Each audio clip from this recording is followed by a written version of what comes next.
Baiklah, pendengar sekalian, diskusi kita semakin menarik. Kita telah membahas berbagai kebijakan yang memicu ketidakstabilan pasar, mulai dari ketidakpastian regulasi, kebijakan fiskal yang berisiko tinggi, hingga potensi kredit macet dalam skema koperasi merah putih. Namun, ada satu faktor fundamental lain yang memperburuk situasi, yaitu krisis kepercayaan investor akibat minimnya komunikasi dan transparansi kebijakan dari pemerintah. Banyak investor merasa kebijakan yang diambil terkesan tiba-tiba tanpa adanya konsultasi dengan pelaku pasar atau kajian akademis yang memadai.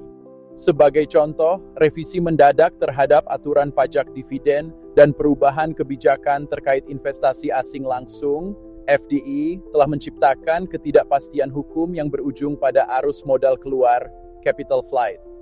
Dr. Budi, bagaimana Anda melihat dampak dari faktor psikologis dan komunikasi kebijakan ini terhadap perilaku pasar? Terima kasih, Kevin. Faktor psikologis memainkan peran yang sangat besar dalam pasar keuangan. Ini sejalan dengan konsep dalam behavioral finance, di mana sentimen dan persepsi pasar seringkali lebih berpengaruh dibandingkan dengan kondisi fundamental ekonomi itu sendiri.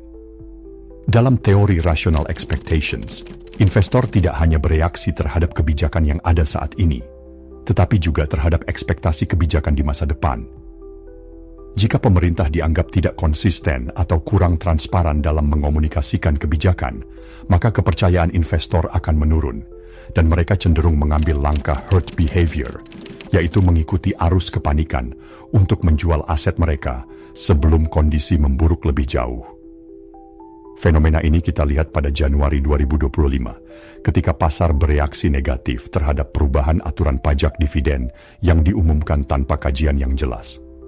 Saham-saham unggulan langsung mengalami aksi jual besar-besaran karena investor takut kebijakan ini akan berdampak pada profitabilitas perusahaan dan daya tarik pasar modal Indonesia bagi investor asing.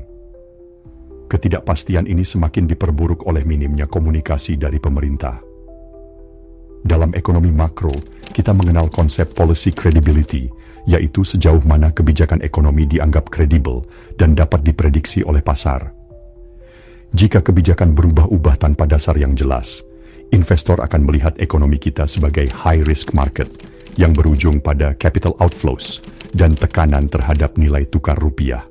Jadi, bisa disimpulkan bahwa krisis pasar modal ini tidak hanya disebabkan oleh faktor fundamental ekonomi, tetapi juga oleh defisit kepercayaan akibat komunikasi kebijakan yang buruk. Jadi menurut Dr. Budi, faktor psikologis memiliki dampak besar terhadap gejolak pasar. Ketika investor kehilangan kepercayaan, mereka tidak hanya bereaksi terhadap kebijakan yang ada, tetapi juga terhadap ekspektasi di masa depan. Hal ini menyebabkan aksi jual besar-besaran dan memperburuk krisis yang sedang terjadi. Sekarang, mari kita dengarkan pandangan dari Dr. Rina Wahyuni. Sebagai seorang akademisi dan analis kebijakan publik, bagaimana Anda melihat dampak dari komunikasi yang buruk ini terhadap stabilitas ekonomi secara keseluruhan? Terima kasih, Kevin.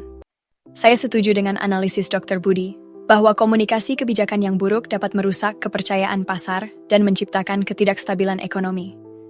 Dari perspektif kebijakan publik, ada beberapa aspek penting yang perlu diperhatikan. Pertama, dalam teori kebijakan publik, kita mengenal konsep good governance, yang menekankan keterbukaan, partisipasi, dan akuntabilitas dalam pengambilan kebijakan. Jika pemerintah mengambil keputusan secara tertutup tanpa berkonsultasi dengan pemangku kepentingan utama, seperti investor, ekonom, dan pelaku bisnis, maka kebijakan tersebut akan dianggap top-down dan berisiko tidak mendapatkan legitimasi dari pasar. Kedua, dalam ekonomi politik, ada yang disebut regime uncertainty, yaitu ketidakpastian terhadap arah kebijakan pemerintah di masa depan. Ketika pemerintah sering mengubah kebijakan tanpa alasan yang jelas, investor akan cenderung menahan investasi mereka atau bahkan menarik modalnya dari negara. Hal ini bisa kita lihat dari anjloknya Foreign Direct Investment (FDI) dalam beberapa bulan terakhir. Ketiga, minimnya komunikasi kebijakan juga menciptakan information asymmetry, di mana pemerintah memiliki informasi lebih banyak dibandingkan publik, tetapi tidak membagikannya secara transparan. Hal ini memperburuk market inefficiency, di mana pelaku pasar tidak bisa mengambil keputusan yang rasional karena mereka tidak memiliki informasi yang cukup. Seharusnya, pemerintah bisa menggunakan strategi komunikasi yang lebih baik dengan cara menyampaikan kebijakan secara bertahap, bukan secara mendadak. Melakukan konsultasi publik sebelum mengeluarkan kebijakan besar. Menyediakan data dan analisis yang komprehensif untuk membangun kepercayaan pasar. Jika langkah-langkah ini tidak dilakukan, maka kita akan terus menghadapi krisis kepercayaan yang dapat memperburuk instabilitas ekonomi. Jadi, dari sudut pandang kebijakan publik, akar masalahnya bukan hanya pada kebijakan itu sendiri, tetapi juga pada cara pemerintah berkomunikasi dengan publik dan pasar. Minimnya transparansi menciptakan rejim uncertainty dan memperburuk kondisi pasar modal kita. Pendengar sekalian, kita telah membahas berbagai faktor yang menyebabkan krisis ini, mulai dari kebijakan ekonomi yang kontroversial, defisit anggaran yang berisiko tinggi, hingga krisis kepercayaan akibat komunikasi yang buruk.